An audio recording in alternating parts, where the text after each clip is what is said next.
Good evening, ladies and gentlemen. Welcome to the Resistance. We're going to take a look at 5 different stocks today. You may recall DDR from the other day, around Monday, where I mentioned a trader in my Discord who's got decades of experience trading full-time. He was short front side, and you might recall I was confused. I ended up actually longing this because it broke to the upside. And then we closed the day after because it just didn't gap up and follow through. So I ended up flat on this one, bit of brokerage, but we paid attention to this one today based on yesterday's candle, which looked nasty, and I was just waiting for an opportunity to short, and the opportunity came and we caught it. So there was this breakdown. It was just hovering around this 1207, bounced a couple of times, hit VWAP and started rolling over. So we caught it at 1202, tweeted it immediately when it rolled over, and it was a beautiful, just beautiful. We're happy with it. 1202 was we sort of marketed in effectively. We set a limit order such that it acts like a market order, and just hit it down, and got a few orders in, and really happy. High 11s and 1202, maybe some at 12 as well. I don't remember, but basically it was around $12, and yeah, nice. It's down 25 cents. Beautiful. This is a stellar looking trade. I'll let you guys know tomorrow what the price targets from this other trader in Discord is in regards to DDR, because I don't really have any besides maybe a little bit 11 and 1140. There are some targets, some pivots, but 11 looks, it looks like it might take some time to get to 11. 1140 would be this starting point. Around 1140, 1145 is where I'd consider starting to take maybe a quarter off. And this should be easy to manage in terms of risk. It'll be very hard for this, I think, to get back and turn us red. So as long as we manage the risk, basically for me, it's going to be above today's candle. That'll be like a definite no-no. If it gets 12.25 or something like that, that's an instant cut everything out for me.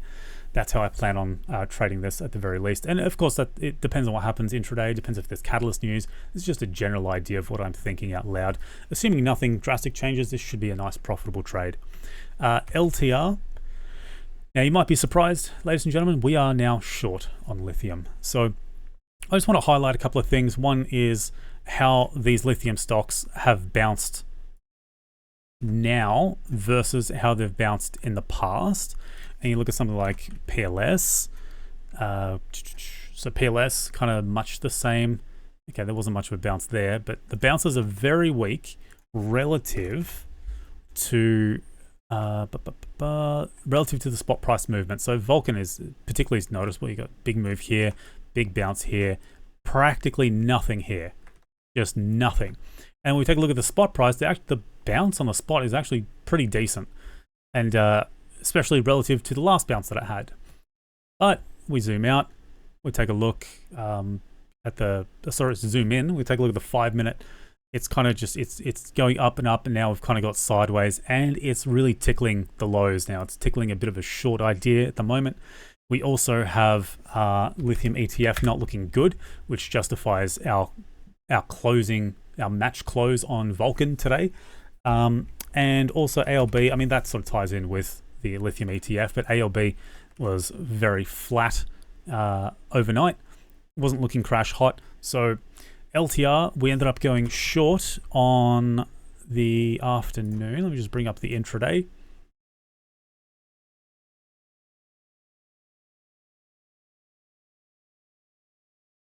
So we ended up right at the end of the day, basically, is you can see it's just pivoting here, 1685. It did break down, wick down, came back up, and we started shorting at $1.68.5, $1.68 as well. And yeah, we're a couple of ticks in the profit, nothing too exciting. Looking forward to seeing what happens on the ETF overnight. It looks like it's gapping down, which is great for us. Vulcan, I am still interested in the long at around $2.80 now. So when that hits around $2.80, maybe LTR might hit $1.50 to $1.40. That's this kind of range is what I'd expect if this trade is successful in the next few days. That's what I'd expect for LTR. Vulcan, by the time it gets there, it'll be about $2.80 at the same time. So hopefully I'll long around this area, assuming nothing drastic happens and no major changes. It's just planning for the future. Is around this $2.80 level is when I definitely want to take it long and go for another technical play. Whether it's a bounce or trend back up to like $3.50, time will tell. We have Fortescue Metals. Now, Fortescue was an interesting one because iron ore, if I recall correctly, was up 1 point something percent, 1.5% in the US session. And what ended up happening was there was a call this morning, and we spotted some news as well. So you guys might know Parag from Twitter. He's also a trader that's been around for like 30 years, maybe 25 years. He's been around for a very long time trading. And his call came out at 9:30 this morning. Pray to your trading gods that the opening gap down on FMG is so small so that the best entry can be had for what could be a juicy rundown. That is on the back of this mining news that came out, that China restricts some Fortescue iron ore cargoes as talks sour. So there's some China news happening there for Fortescue, despite the fact that iron ore was looking healthy, and it played out perfectly. I didn't take it on match. I didn't want to take it because it was gapping up. I wanted to wait for the breakdown, and the breakdown happened, and it was a lovely short. It was just a lovely short. The downside, now this is where execution was a bit of a problem for me. I think it was more decision making and awareness rather than execution. This ended up going to 19, and I did call it out on voice chat and on text chat that breaking 19 might be difficult because the sort of trajectory, the speed that it was selling off at. I mean, this is like, just under 2%, basically 2% of a move. And selling off 2% in just a handful of candles on Fortescue is pretty significant. So, you take a look historically, what happens, how quick it takes to sell down that much. It takes a lot longer. That was a very sharp move. And you guys know me in round numbers, right? $19 on a non-catalyst, it's 2% down. It's a catalyst in the sense that there's a news article on this China talk stuff, but it's not like a company news announcement where a mine gets shut down or something like that. Like this is like a mild news announcement that came out and has an influence on the stock.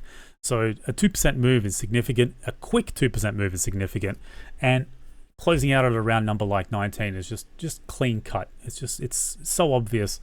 But I didn't take it because I was probably just a little bit greedy. I was anticipating a bigger move because, when you hear things like China and souring a relationship with Fortescue, it's sort of, I don't know, I was expecting maybe a bit more negative sentiment, even though iron ore was up overnight. And what we ended up was a move retesting the range break. So what a move, just basically a V shape. We did add on a VWAP. It hit the retest and came back down a little bit, but I didn't see any strength. I didn't see any follow through, so we cut it at around 19.20. So made 0.7? Yeah, just under 0.7%. It's just whatever. And it did end up rolling over for the day and back to 19. You can see how long it took to roll over.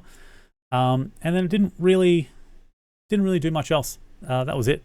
But really happy with that call. Really happy with the pre-market preparation for that one. Just the execution wasn't there, and I really think a big part of this for me was not recognizing that was a 2% move. I just saw red, didn't calculate, didn't plan on price targets better. So that's probably just maybe a little bit more attention to detail there. But I'm really just disappointed that I didn't get $19 out. I'm so disappointed that this could have been a really, really, really good trade, and I just basically fucking botched it. But I'm not going to drag on too much longer about this one. PPT. Now this one was another example of me botching it a little bit. Now I didn't like how PPT traded yesterday. For me the book was a little bit choppy and shitty, but we ended up with just really wiki open. So I'm really glad I stayed out of this. Just chop, chop, chop. And then it sort of calmed down a little bit and broke down from range, and then we took it from $18. So we smacked it at 18 and took it to 18.70, which I tweeted. I don't know if I tweeted or posted on Discord the moment I got out, but 18.70-ish. And then it popped to the upside and sort of didn't take that move. Wasn't really anticipating much there. And I botched it because even though we made a nice 30 cents, we took this short. There was a rollover. As you guys can see on the chart, 1850, 1850. There's a reloader. There's an iceberg stepping in the way of upwards momentum, right? You can see it sort of, they stop reloading and then it comes right back. This is a classic play that I've seen time and time and time again, is a breakdown, a fake out. So a VWAP hit, perfectly reasonable. And then a fake out above this 1850 to make it look like, the reloader's gone. And then it rolls over and dies into the afternoon. That's kind of, I've seen this so many times, but today it just didn't work out. We started shorting 1830s, 1835, 1836, around there.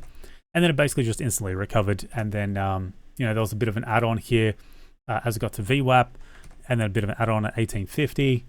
And then it just launched 15 cents from fucking 1850. So it's not like we went full size or anything. I mean, this is very much a late afternoon trade. It's just trying to make banh mi money.